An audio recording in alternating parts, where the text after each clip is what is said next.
अगर ये संगत और संत रामपाल जी का परिवार यदि वास्तव में संत रामपाल जी की जमानत करवाना चाहता है या संत रामपाल जी को हिसार जेल से बाहर किसी आश्रम में देखना चाहता है, तो भाई इसका एक ही फॉर्मूला है, और वो फॉर्मूला वर्तमान में धरती पर केवल मुझ पवन दास के पास है।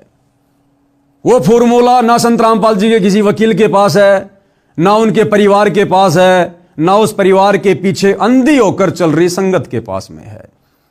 संत रामपाल जी को खुश करके स्वेच्छा से हिसार जेल से बाहर लाने का एक ही तरीका है, क्योंकि ये बाबा सरकारी तरीके से बाहर नहीं आएगा, ये बाबा कानूनी तरीके से बाहर नहीं आएगा। अब जो घटनाएं घटने वाली हैं युग परिवर्तन के समय में, आने वाले दिनों में, ये तुम्हारा प्रशासन फेल हो जाएगा, तुम्हारा कानून भी हाथ ऊंचा खड़ा कर लेगा, तुम्हारे बड़े बड़े मंत्री प्रधानमंत्री हाथ खड़े करके जान बचाने के लिए दौड़ेंगे, फिर ये कानून कहां रह जाएगा, प्रशासन कहां रह जाएगा। तो ये बाबा अब अपने तरीके से आएगा, गया भी अपने तरीके से था। कोई ये सोचे कि प्रशासन पकड़ ले गया होगा, नो, ये बातें आने वाले 2 से 3 वर्षों में समझ में आएंगी। ये बाबा गया भी अपनी मर्जी से था और आएगा भी अपनी मर्जी से। तो इनको जेल से बाहर देखने का केवल एक ही फॉर्मूला है, और वो फॉर्मूला अपनाना पड़ेगा, चाहे आज अपना लो या साल 2 साल में नादान संगत वालों अपनी दुर्गति करवा के अपना लो। साध संगति से जुड़े हजारों भाई बहन तो उसी फॉर्मूले पे चल रहे हैं, उसी फॉर्मूले पर, और आप लोगों ने भी चलना पड़ेगा, दूसरा कोई तरीका नहीं है। चाहे कितने सामाजिक कार्य करके दिखा दो, कितनी लोगों की मदद करके दिखा दो, कितने लोगों के मकान बनाते रहो, इन घटिया फॉर्मूलों से संत रामपाल जी बाहर नहीं आने वाले। एक ही फॉर्मूला है जो मुझ पवन दास के पास है, और वो फॉर्मूला क्या है? उस फॉर्मूले को समझने के लिए, जानने के लिए, और उस फॉर्मूले को समझकर उस पर अमल करने के लिए आपने मेरे वीडियो देखने पड़ेंगे। इस Facebook page Pawan Das is live पर जाकर वीडियो देखने पड़ेंगे, एक नहीं, 2 नहीं, सैकड़ों वीडियो देखने पड़ेंगे। अब तुम लोगों को कैसे विश्वास हो कि भाई पवन दास हम तेरी बात मान लें, तेरे दिखाए फॉर्मूले पर चलें? हम कैसे विश्वास कर लेंगे फिर संत रामपाल जी की जमानत हो जाएगी? अरे जमानत पर नहीं आएगा ये बाबा, ये बाबा जमानत पर आने वाला नहीं है। अगर ये बाबा जमानत पर आ गया, जिस जमानत का प्रयास बाबा रामपाल जी का मूर्ख मंदबुद्धि परिवार कर रहा है, अगर ये बाबा इस विधि से जमानत पर बाहर आ गया, इसको कोई परमात्मा नहीं मानने वाला। यही तुम्हारे गांव वाले भाई बंधु, यही तुम्हारा भाईचारा, तुम्हारे सरपंच जिनका समर्थन लेकर तुम बाबा की जमानत करवाने का प्रयास कर रहे हो, अगर इनके समर्थन पत्रों के आधार से अगर बाबा जमानत पर बाहर आ जाता है, तो ये दुनिया कैसे बाबा को भगवान मानेगी, परमात्मा मानेगी, जो तुम ढोल पीट रहे हो कि संत रामपाल जी भगवान है, भगवान है। यही गांव वाले कहेंगे, रे भैया हमने बाबा रामपाल का समर्थन किया, फिर कोर्ट ने देखा, जजों ने देखा, तो हमारे समर्थन से तुम्हारा बाबा बाहर आया है, तो तुम्हारा बाबा तो हमारे से भी बड़ा नहीं हुआ। अरे तुम्हारे बाबा से बड़े तो हम गांव वाले हैं, जिनके समर्थन के कारण बाबा बाहर आ पाया, वरना 10 साल से बाहर नहीं आया। तो ये गांव वाले कभी जिंदगी में उनको भगवान नहीं मानेंगे, परमात्मा नहीं मानेंगे। तो इस विधि से बाबा रामपाल लाख जन्म भी बाहर नहीं आने वाला। भाई आप और हमारे लाख जन्मों की बात कर रहा हूं, ये तो अजन्मा है। ना सतगुरु जननी जने जाके माना बाप, पिंड ब्रह्मंड से रहित है ना माती नु ताप। वो फॉर्मूला एक ही है। मुझ पवन दास के वीडियो देखना शुरू कर दो, दुर्गति से भी बचोगे, तुम्हारी भक्ति भी बनेगी। अब तुम्हें कैसे यकीन हो कि पवन दास का फॉर्मूला पक्का है? तो विश्वास दिलाने के लिए मैं तुम्हें एग्जाम्पल देता हूं।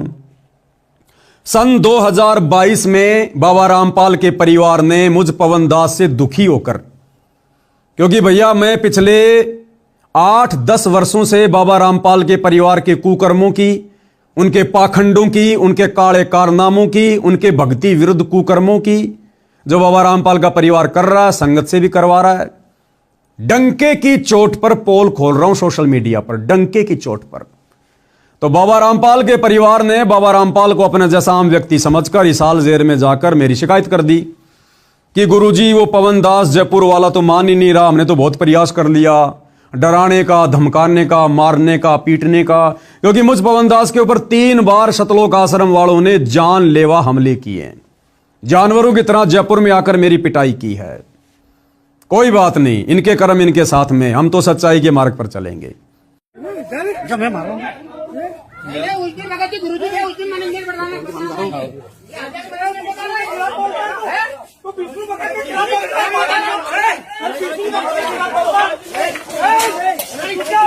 लेके आते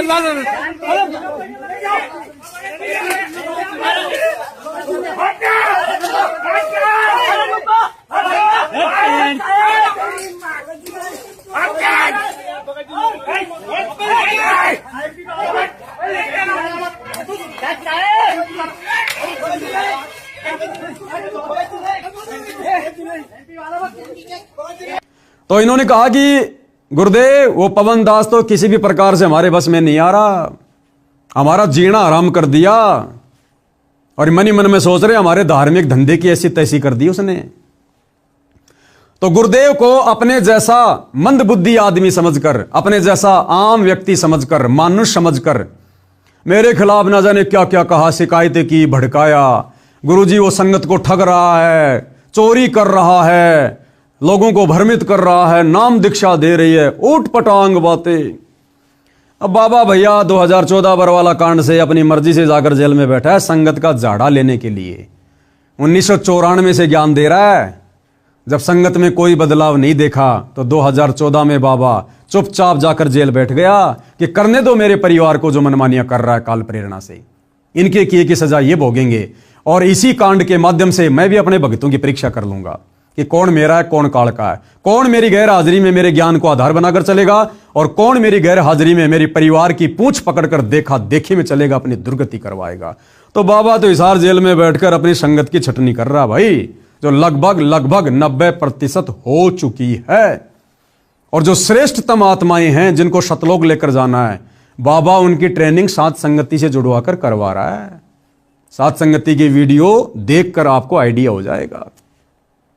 तो 2022 में संत रामपाल जी के परिवार ने मुझ पवन दास के ऊपर संत रामपाल जी को अपना जैसा आम व्यक्ति समझकर मेरे ऊपर 420 का झूठा मुकदमा हिसार जेल से करवाया।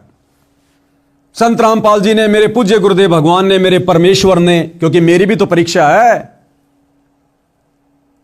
हिसार थाने में मेरे खिलाफ 420 की एफआईआर करवाई। पुलिस आई, मुझे लेकर गई और 2.5 महीने में 420 के मुकदमे में हिसार जेल काट कर आया हूं। वर्तमान में मैं जमानत पर हूं। उसके बाद जमानत से आने के बाद इन पाखंडियों के पाखंड की पोल खोलना मैंने फिर से शुरू कर दिया। इन्होंने देखा पवन दास तो अब भी नहीं मान रहा, तो फिर से इन्होंने एक और मुकदमा धार्मिक भावना भड़काने का झज्जर की बहादुरगढ़ कोर्ट में मेरे ऊपर करवाया। वहां से भी मेरे को जमानत मिल गई। फिर एक और मुकदमा इन्होंने बहादुरगढ़ में मेरे ऊपर करवाया, उसमें भी मेरा वकील अपना कार्य कर रहा है। फिर एक और मुकदमा इन्होंने सोनीपत में मेरे ऊपर धार्मिक भावना भड़काने का करवाया। लेकिन भाइयों और बहनों, ये आश्रम वाले कुछ नहीं बिगाड़ पा रहे। ये पवन दास आप जियों के सामने है। यानी संत रामपाल जी ने मेरे ऊपर मुकदमा किया अपने परिवार के कहने पर, और मेरी जमानत हो जाती है। जबकि उसी जेल में संत रामपाल जी का दामाद संजय खानपुर वाला, संत रामपाल जी की छोटी बेटी मंजू का पति, रिटायर्ड फौजी, 4 साल से हिसार जेल में बंद है। जिस जेल में मैं था, मेरे को धमकाने के लिए भी आया था वहां पर कि भाई मेरे बारे में यहां किसी को कुछ मत बताना। मैंने कहा क्यों बताऊंगा, जेल में बता के क्या फायदा, जमानत मिलने के बाद बताऊंगा। तो मेरे को डराने धमकाने के लिए आए 3-4 जने, जिनमें 2 तो बाहर जमानत पर हैं और एक अभी वो जेल में है। यानी भाई और बहनों, जो फॉर्मूला मेरे पास में है संत रामपाल जी के दामाद के पास भी नहीं है।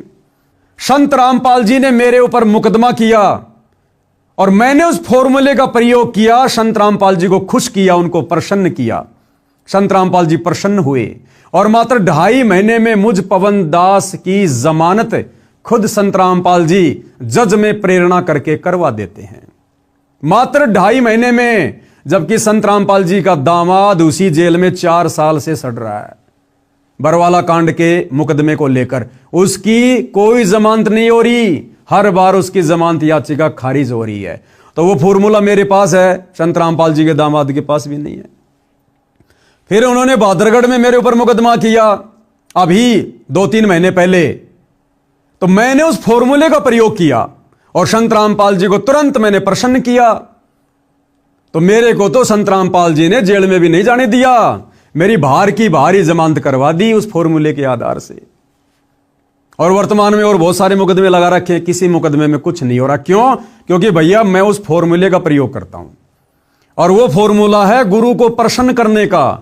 सत्सेवक भाई बहन तो जानते हैं, वो सत्सेवक भाई बहन पिछले कई वर्षों से उस फॉर्मूले का प्रयोग कर रहे हैं। सब अपने अपने घरों पर अपने गुरु को भोग लगाना, गुरु पे चवर करना, अपने गुरु की फोटो के अलावा दाढ़ी मूंछ वाले कबीर की फोटो को फाड़ फाड़ के घर से बाहर कर देना, एकमात्र अपने गुरु जी को दंडवत प्रणाम करना, एकमात्र अपने गुरु का प्रकट दिवस मनाना, दाढ़ी मूंछ वाले कबीर का जून में प्रकट दिवस नहीं मनाना, एकमात्र अपने गुरु की महिमा करना और सुबह शाम अपने गुरुदेव भगवान की 5 दीपक वाली थाल के साथ आरती उतारना।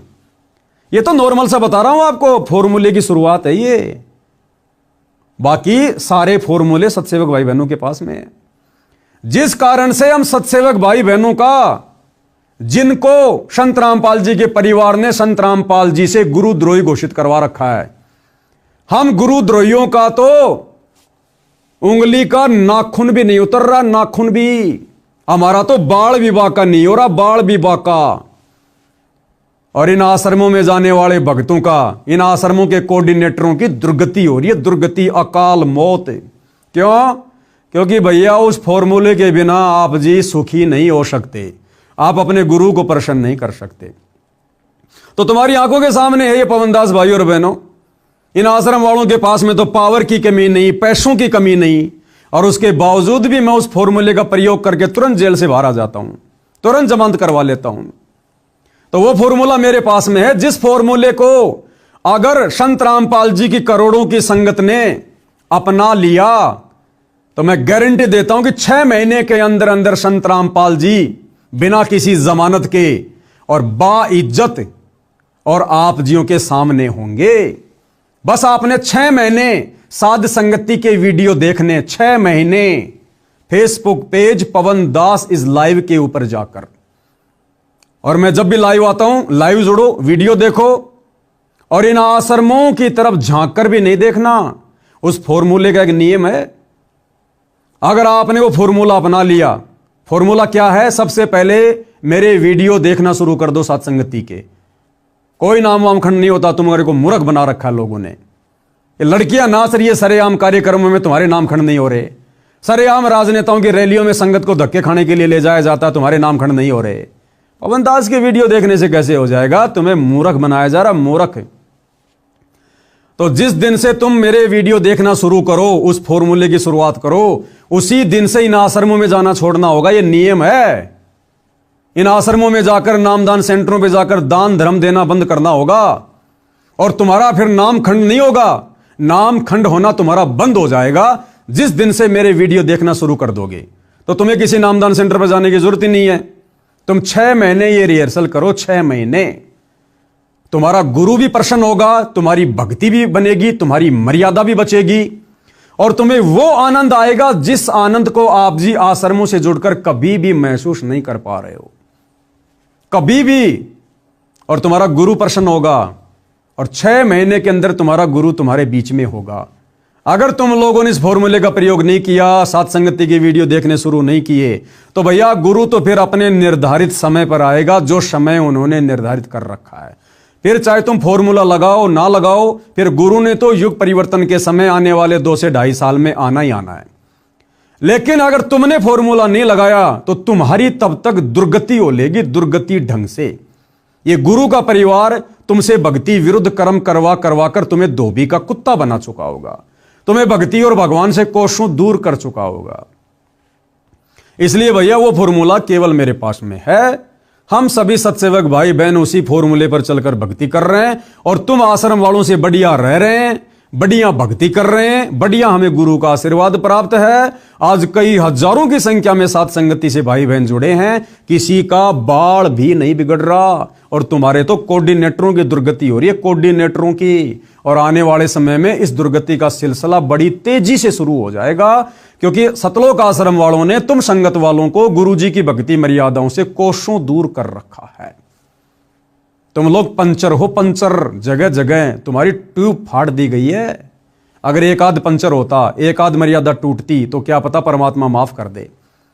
तुम आश्रम वालों ने तो संत रामपाल जी के परिवार के पद चिन्हों पर चलकर भक्ति विरुद्ध कर्म करके पूरी ट्यूब फाड़ रखी है, ट्यूब। यानी नया जन्म लेना पड़ेगा, इस जन्म में मोक्ष नहीं है। अगर तुम ये फॉर्मूला अपना लो, साथ संगति की वीडियो देखना शुरू कर दो, तो हो सकता है वो समर्थ परमात्मा अभी भी तुम्हारा बचाव कर दे। अन्यथा भैया करते रहो ये रास लीला, ये पोप लीला जो चल रही है वर्तमान में गुरु जी के परिवार की। गुरु के परिवार को देखकर चलने से भक्ति नहीं बनेगी। गुरु को तजे भजे जो आना था, पशुओं को फोकट ज्ञाना। हल्के में ले लिया तुम लोगों ने संत रामपाल जी को, इसका परिणाम भुगतना पड़ेगा और बहुत भयानक होगा, बहुत भयानक है। तो मैं तो केवल संदेशा दे सकता हूं भाई, इससे ज्यादा मेरी औकात नहीं है। मैं इन आश्रम वालों की तरह भक्तों के साथ में मारपीट नहीं करता, जबरन उनको डराता नहीं, धमकाता नहीं कि तुम आश्रम में नहीं आओगे, पवन दास की वीडियो देखोगे, तुम्हें आगे का सतनाम नहीं मिलेगा, गुरु जी से तुम्हारी शिकायत कर देंगे, तुम्हारे नाम का पीला पर्चा निकलवा देंगे, तुम्हें गुरुद्रोही घोषित कर देंगे। अरे सतलोक आश्रम वाले कौन होते हैं किसी को गुरुद्रोही की डिग्री देने वाले? इनकी क्या औकात है किसी को गुरुद्रोही घोषित करने की? और इनके गुरुद्रोही घोषित करने से कौन गुरुद्रोही हो जाएगा? ये कल को मुझ पवन दास को देश का प्रधानमंत्री घोषित कर देंगे तो क्या मेरे को देश वाले विधानसभा में बैठा देंगे क्या? लोकसभा में बैठा देंगे क्या? मुझे अपना प्रधानमंत्री मान लेंगे क्या? तो इनके कहने से कुछ नहीं होता। ये अपने कर्म बिगाड़ रहे हैं और हमारी चल रही है परीक्षा। परीक्षा चल रही है, परीक्षा। अरे गुरुद्रोही को क्या लेना देना संत रामपाल जी से? उनकी संगत से भाड़ में जाओ, चाहे राजनीति करो, चाहे जो मर्जी करो, लेकिन तुम लोगों की दुर्गति हो रही है, हम भाई बहनों से देखी नहीं जाती। इसलिए आज गुरु की गैर हाजिरी में आज हम अपना दायित्व निभा रहे हैं, अपना फर्ज निभा रहे हैं, अपने भ्रमित भटके हुए भाई बहनों को समझाने का। तो भाई ये समझ आएगी, जब तक आप साथ संगति की वीडियो नहीं देखोगे तब तक ये समझ आपको नहीं आने वाली है। और इसी प्रकार से ये काल संत रामपाल जी के परिवार के द्वारा आप नादान भगत भाई बहनों की दुर्गति करवाता ही रहेगा। तो भाई विनती कर सकता हूं, प्रार्थना कर सकता हूं, बाकी समझना ना समझना आप लोगों के अपने संस्कार के ऊपर निर्भर करता है। और देश दुनिया वालों, लास्ट में फिर से कान खोल के सुन लो। वर्तमान में जिस संत रामपाल जी का नाम सुनना भी आप लोगों को अच्छा नहीं लग रहा है, आने वाले समय में इसी संत रामपाल जी के चरण पकड़ने पड़ेंगे, नाक रगड़ रगड़ कर मिन्नतें मांगनी पड़ेंगी, अपने और अपने परिवार का बचाव करवाना पड़ेगा। और यह समय कुछ ज्यादा दूर नहीं है, मुट्ठी भर भी समय नहीं है। मुट्ठी में 5 उंगलियां हैं, यानी 5 साल भी नहीं है। 2026 शुरू हो चुका है और 2028 युग परिवर्तन का समय है। और इतिहास गवाह है, जब जब पृथ्वी पर युग परिवर्तन होता है भयंकर जन तबाही होती है। हम त्रेता युग से द्वापर युग में आ रहे थे, राम रावण युद्ध हुआ, भयंकर जन त्राही हुई। हम द्वापर से कलयुग में आ रहे थे, महाभारत हुआ, 18 करोड़ लोग मारे गए, 56 करोड़ यादव आपस में कट कट के मर गए, करोड़ों औरतें विधवा हो गई, करोड़ों बच्चे यतीम हो गए, त्राहिमाम मच गया, अशांति फैल गई। आज हम इस कलयुग की पिछली पीढ़ी में, इस भक्ति युग में 1000 साल के लिए कलयुग से सतयुग में जा रहे हैं। और भैया युग परिवर्तन है, 2028 फिक्स है। भयंकर जन तबाही होगी, त्राहिमाम होगा। ये तुम्हारे नेता, मंत्री, प्रधानमंत्री, तुम्हारा पैसा, तुम्हारी दौलत, तुम्हारे रिश्तेदार, तुम्हारा ये रुतबा, तुम्हारा ये पद, ये प्रतिष्ठा तुम्हारे कोई आड़े नहीं आएगी, कोई आड़े नहीं आएगी। ये हिंदुओं के देवी देवता, मुसलमानों का अल्लाह, सिखों का वाहेगुरु, ईसाइयों का मसीहा देखने से भी दिखाई नहीं देगा, देखने से भी। 2020 में कोरोना आया था, सबने देख लिया, उन पत्थरों के देवी देवताओं के नाक पर पुजारियों ने मास्क चढ़ा दिए, मास्क। यानी देवी देवता खुद कह रहे हैं भैया हमारा पीछा छोड़ो, हमें कोरोना हो जाएगा, दूर हटो यहां से। तो भला मुसीबत में फिर तुम्हारी कौन मदद करेगा? यह है वो मददगार, दुनिया का तारणहार। इनको पहचानने की जरूरत है, इनके विषय में अभी से जानने की जरूरत है, अभी से यूट्यूब पर, सोशल मीडिया पर, यूट्यूब पर इनके सत्संग सुनने की जरूरत है, इनको पढ़ने की जरूरत है, इनको फॉलो करने की जरूरत है। आने वाले समय में पूरी दुनिया एकमात्र इन्हीं को फॉलो करेगी, और जो इनको डिसलाइक करेगा, अनफॉलो करेगा, भैया काल उसके सिर पर बैठकर उसकी दुर्गति करेगा, दुर्गति। भले ये बात आज आपको वर्तमान में कड़वी लग रही है, इसमें कोई सच्चाई नहीं लग रही होगी, क्योंकि 2 टाइम की रोटी मजे से मिल रही है दुनिया को। जैसे रातों रात कोरोना आया, पूरी दुनिया का चक्का जाम हो गया। क्या किसी ने सोचा था कि 2 महीने के लिए पूरी दुनिया में लॉकडाउन लगेगा? जो जहां था वही रह गया। ऐसे ही आने वाले समय में अचानक से क्या होगा? कोरोना तो ट्रेलर था, पूरी फिल्म अब आएगी। अब कोरोना तो ट्रेलर था, फिल्म अभी बाकी है, जो आने वाले कुछ ही समय में शुरू होने वाली है। तो फिल्म की शुरुआत से पहले अपनी सीट रिजर्व करवा लो संत रामपाल जी के सत्संग सुनकर, अन्यथा दुर्गति के लिए फिर तैयार रहना। उस समय फिर कोई सुनवाई नहीं होगी। कहते हैं सुख में सुमरण किया नहीं, दुख में करते याद, कहे कबीर उस भगत की फिर कौन सुने फरियाद। सुख में तो बकवाद कर रहे हो, बाबा के सत्संग नहीं सुन रहे, उनके विचार नहीं सुन रहे, बकवाद कर रहे हो, नशा कर रहे हो, व्यभिचार कर रहे हो। और जब संकट आएगा, दुख आएगा, फिर बाबा बाबा चिल्लाओगे, फिर बाबा कहेगा बेटा अब यहां कुछ नहीं है, बेटा जो तूने बीज बोया है अब वही खाना पड़ेगा। तूने अगर भांग का बीज बोया तो भांग खानी पड़ेगी। समय रहते गेहूं का बीज बोता तो गेहूं खाता। तो भाई और बहनों, बातें बहुत लंबी चौड़ी हैं, सतगुरु की महिमा अनंत है। हमारा शरीर समाप्त हो सकता है, लेकिन गुरुदेव की महिमा समाप्त नहीं हो सकती है। आगे भी समय समय पर आप जियों को परिचित करवाते रहेंगे सतलोक आश्रम वालों के कुकर्मों से। समझ जाओगे, सुधर जाओगे तो अच्छी बात है, वरना दुर्गति तो दरवाजे पर खड़ी है। तो आज के वीडियो में केवल इतना ही।